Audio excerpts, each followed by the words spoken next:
नमस्कार दोस्तों, हमारी आज की कहानी है सास और पति ने बहू को मायके जाने से रोका, बहू ने सिखाया सबक।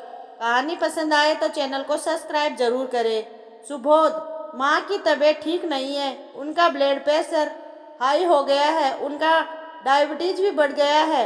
मैं थोड़े दिन वहाँ रहने चली जाती हूँ ताकि माँ को थोड़े दिन संभाल पाऊँ।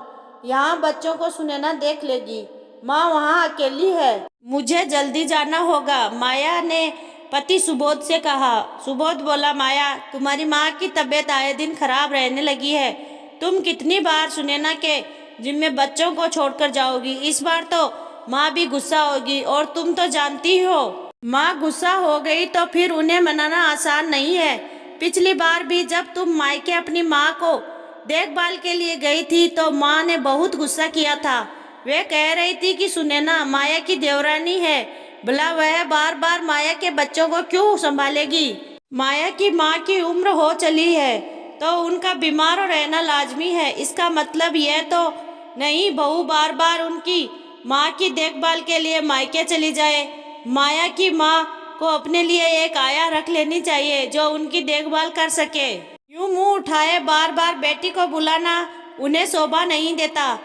क्या वे नहीं जानती कि बेटी का अपना घर परिवार है? बेटियां कभी अपने माता पिता की सेवा नहीं कर सकती। अब बहू का घर यही है मगर उसे यहाँ से ज्यादा अपने मायके की परवाह है। तुम्हारी वजह से घर में बवाल हो मैं नहीं चाहता और तुम्हारे जाने से मेरी दिनचर्या भी खराब होती है, सो अलग।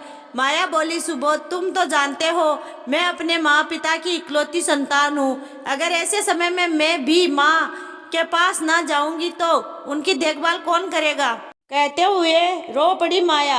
माया अपने पिता शिवदयाल जी और माँ दमयंती जी की इकलौती संतान थी। शिवदयाल जी का हार्ट अटैक आने की वजह से अभी 6 महीने पहले ही निधन हो चुका था।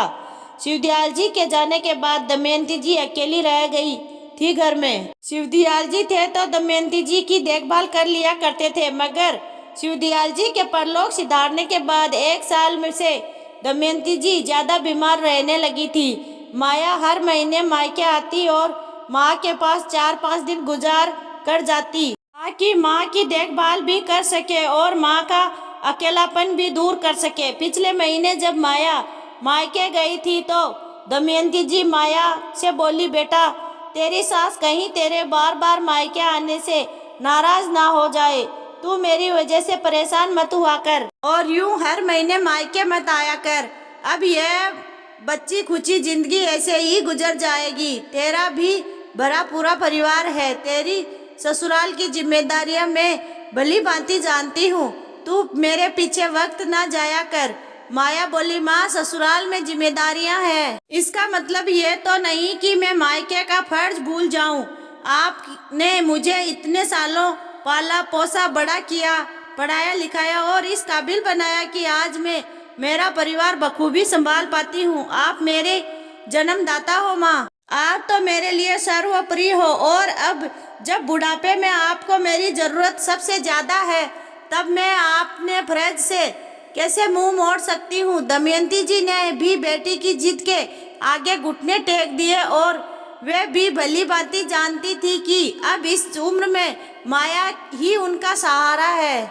आज फोन पर दमयंती जी की आवाज भी बराबर नहीं निकल पा रही थी, उन्हें चक्कर आ रहे थे। माया हर रोज सुबह और शाम एक फोन अपनी माँ को करती थी ताकि माँ का हालचाल जान सके, लेकिन आज दमयंती जी जब फोन पर बराबर उत्तर नहीं दे पाई तो माया समझ गई कि माँ की तबीयत ज्यादा खराब है। इसलिए माया मायके जाना चाहती थी, मगर हर बार अपने बच्चों को छोड़कर जाने से पहले उसे अपनी देवरानी सुनैना को सब कुछ बताना होता था और सास कौशल्या जी और पति सुबोध से मायके जाने की अनुमति लेनी होती थी। आज भी जब माया ने देवरानी सुनैना को माँ की तबीयत के बारे में बताया तो सुनैना बोली, भाभी, आप बेफिक्र होकर जाओ, आपकी माँ वहाँ अकेली है। यहाँ तो मैं और माँ जी दोनों हैं और बच्चों को भी मैं संभाल लूंगी। ऐसे समय में घर के लोग ही तो काम आते हैं। सुनैना के यह शब्द हर बार माया को तसल्ली दे जाते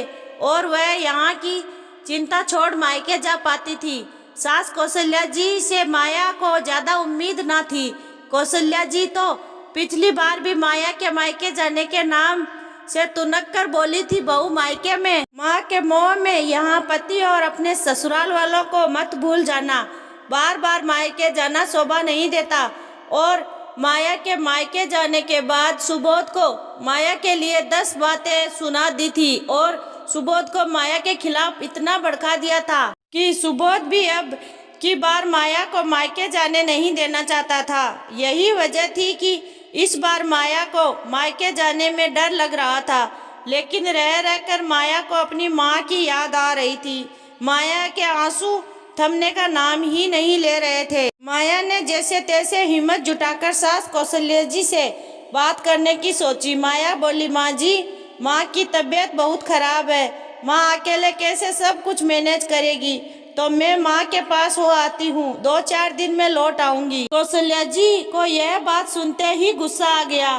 कौशल्या जी झुंझलाते हुए बोली, तुम दोनों माँ बेटी ने हर महीने का ड्रामा लगा कर रखा है।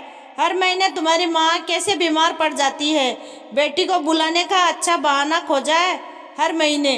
कहीं मायके जाकर आराम करने का यह नया तरीका तो नहीं ढूंढ लिया तुम माँ बेटी ने। माया यह सुनकर रोते हुए बोली, माँ जी, मेरी माँ क्यों नाटक करेगी और मैं काम से बचने के लिए ऐसा बहाना क्यों बनाऊंगी। माँ जी, आप तो अच्छे से जानती है मैं कभी काम से जी नहीं चुराती। आप एक काम बोलती है तो मैं 10 काम कर देती हूँ। और मेरी माँ ने मुझे ऐसे संस्कार नहीं दिए कि मैं झूठ बोलकर काम से जी चुराऊं, मगर मेरी माँ को सचमुच मेरी जरूरत है। कौशल्या जी बोली, बहू, यह रोने का ड्रामा तुम अपनी माँ के पास ही करो।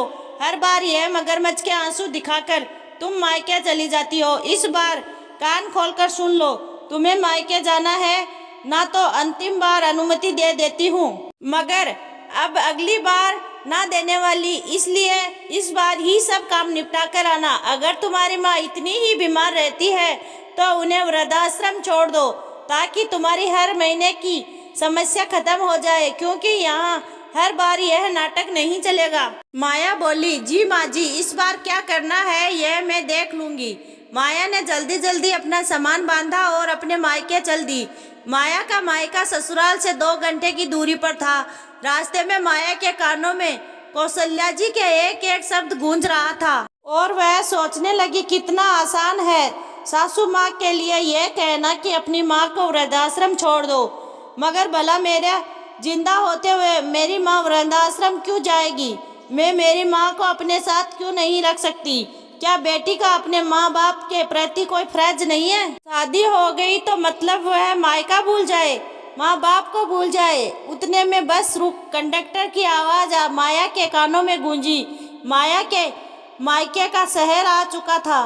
जब माया मायके पहुंची तो देखा माँ सोई हुई थी, बिल्कुल निढाल सी अकेली। माया बोली, माँ, तुमने दवाई खाई। दमयंती जी को माया को देखकर जान में जान आ गई। दमयंती जी बोली, बेटा, कब से राह देख रही थी तुम्हारी। माया बोली, हाँ माँ, मैं भी जल्दी ही आना चाहती थी, मगर आप तो जानती है ससुराल की जिम्मेदारियां खत्म ही नहीं होती। चलिए हम डॉक्टर के पास जाकर आते हैं। कहकर माया दमयंती जी को डॉक्टर के पास ले गई। डॉक्टर ने सारा चेकअप करने के बाद माया से कहा, दमयंती जी का अकेले रहना अब ठीक नहीं है। माया, इनका ब्लड प्रेशर इस बार इतना बढ़ गया था कि इन्हें पैरालिसिस का अटैक भी आ सकता था। तुम्हें इनका बहुत ध्यान रखना पड़ेगा। अब कोई भी एक इंसान इनके आसपास होना अति आवश्यक है, ताकि वह इनका ध्यान रख सके। माया घर आकर मंदिर में बैठकर बोली, हे भगवान, यह कैसी परीक्षा ले रहा है तू। कैसे दोराहे पर आकर खड़ी हो गई हूँ मैं। एक तरफ ससुराल की भेड़िया और दूसरी तरफ मेरी जन्मदाता मेरी माँ। मैं क्या करूँ, मुझे कुछ समझ में नहीं आ रहा है। एक तरफ माया के आगे सुबोध और सास कौशल्या जी की कड़वी बातें थी और दूसरी तरफ जन्म देने वाली माँ। माया ने सोच लिया था उसे क्या करना है।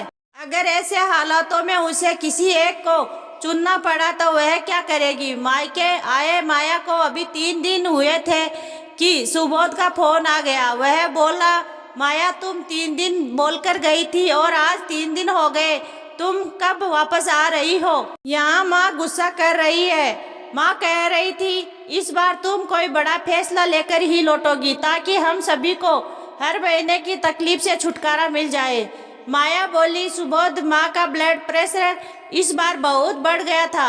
अब माँ को अकेला छोड़ना खतरे से खाली नहीं है, इसलिए मैंने फैसला किया है कि इस बार मैं मेरी माँ को अपने साथ वहाँ लेकर आ रही हूँ ताकि मैं ससुराल की जिम्मेदारियाँ भी निभा पाऊँ और मेरी माँ का भी ध्यान रख पाऊँ।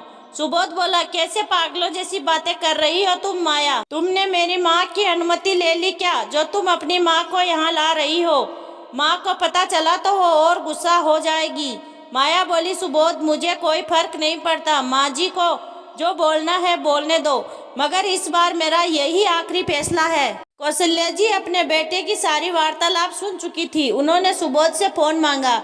सुबोध ने फोन कौशल्या जी को पकड़ा दिया तो कौशल्या जी बोली, बहू, अपनी माँ को यहाँ लाना तो चाहती हो तुम जानती भी हो यहाँ समाज क्या कहेगा, हमारी बदनामी होगी सो अलग, भला लड़की की माँ उनके भरे पूरे ससुराल में कैसे रह सकती है? मुझे लगा था तुम समझदार हो, अपनी माँ के हित के लिए कोई ऐसा फैसला लोगी जिससे तुम्हारे ससुराल में भी कोई परेशानी ना आए और तुम्हारी माँ का भी जीवन सुखमय बने, मगर तुम तो अपनी माँ को यहाँ लाने की बात कर रही हो। पहले से यहाँ हम इतने लोग हैं और भला बेटियों की माएँ ससुराल में शोभा देती है क्या? आज माया चुप रहने वाली नहीं थी। माया बोली, हाँ माँ जी, शादीशुदा बेटी मायके में अपनी माँ की सेवा करते शोभा नहीं देती। बेटी की माँ अकेली और बीमार होने के बावजूद वह बेटी से के ससुराल में शोभा नहीं देती तो शोभा देता क्या है, वह भी बता दीजिए। माया बोली, माँ जी, जब दो बहुएं अलग अलग परिवार से होने के बावजूद भी एक ही घर में रह सकती है तो दो माएँ क्यों नहीं? मैं जितना सह रही हूँ उतना आपने मुझे कठपुतली बनाकर रख दिया है। मेरी अपनी माँ की खराब तबीयत होने के बावजूद मुझे हर पल आपसे और सुबोध से अनुमति लेनी पड़ती है और आप अनुमति देती है तब कहीं जाकर मुझे मायके आने मिलता है।